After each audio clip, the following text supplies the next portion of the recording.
തളത്തിൽ ദിനേശനും പ്രഭാകരനും വിജയനും ബാലനും എല്ലാം നമ്മളിൽ ഒരാളായിരുന്നില്ലേ? തീർച്ചയായിട്ടും പൂജ. അതായത് മലയാള സിനിമയുടെ ചിന്തിക്കുന്ന സ്ത്രീത്വമായിരുന്നു ശ്രീനിവാസൻ എന്ന് നമുക്ക് നിസ്സംശയം പറയാൻ വേണ്ടി സാധിക്കും. ആ സ്ത്രീത്വം മലയാള സിനിമയ്ക്ക് അന്നും ഇന്നുമുണ്ട്. അദ്ദേഹം സിനിമയുടെ രചന ആരംഭിച്ച കാലം മുതൽ തന്നെ മലയാള സിനിമയുടെ സ്ത്രീത്വത്തിൽ ശ്രീനിവാസൻ തിളങ്ങി നിൽക്കുന്നുണ്ട്. ആ തിളങ്ങി നിൽക്കാനുള്ള കാരണം അദ്ദേഹം കണ്ടെത്തിയ കഥാപാത്രങ്ങൾ എന്ന് പറയുന്നത് അതൊരു ഫാൻറ്റസി ആയിട്ടുള്ള കഥാപാത്രമായിരുന്നില്ല.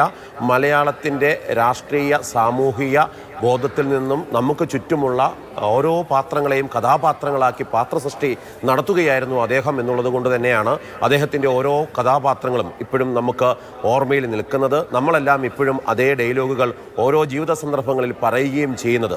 അത് അദ്ദേഹത്തിൻ്റെ തിരക്കഥയുടെ രചനയുടെ അദ്ദേഹത്തിൻ്റെ സംവിധാന മികവിൻ്റെ ഏറ്റവും ശ്രദ്ധേയമായിട്ടുള്ള കാഴ്ചപ്പാടാണ് എന്ന് നിസ്സംശയം നമുക്ക് പറയാൻ വേണ്ടി സാധിക്കും. അതുകൊണ്ട് തന്നെ മലയാള സിനിമയിൽ നിന്ന് ശ്രീനിവാസൻ എന്ന നടന് അരങ്ങൊഴിയാൻ വേണ്ടി സാധിക്കില്ല.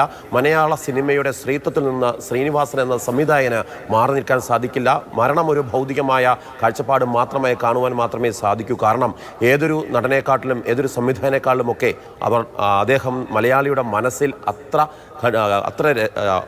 ശക്തമായിട്ടുള്ള ഒരു കഥാപാത്രമായി നിലനിൽക്കുന്നു എന്നുള്ളതാണ്. അത് രാഷ്ട്രീയപരമായിട്ടുള്ള വിമർശനങ്ങൾ മലയാളിക്ക് മുമ്പിൽ നൽകുന്ന കാര്യത്തിലായാലും ശരി, അതോടൊപ്പം തന്നെ ജീവിത യാഥാർത്ഥ്യങ്ങൾ ഒരു ഇടത്തരക്കാരൻ്റെ ജീവിതത്തിൽ സംഭവിക്കുന്ന ഓരോ സംഭവവാസങ്ങളും സ്വയം അപകർഷതാബോധം അനുഭവിക്കുന്ന ആഡംബരങ്ങളില്ലാത്ത പച്ചയായ മനുഷ്യരുടെ കഥകൾ അത് തന്നെയായിരുന്നു ശ്രീനിവാസൻ സിനിമകളുടെ പ്രത്യേകതയും.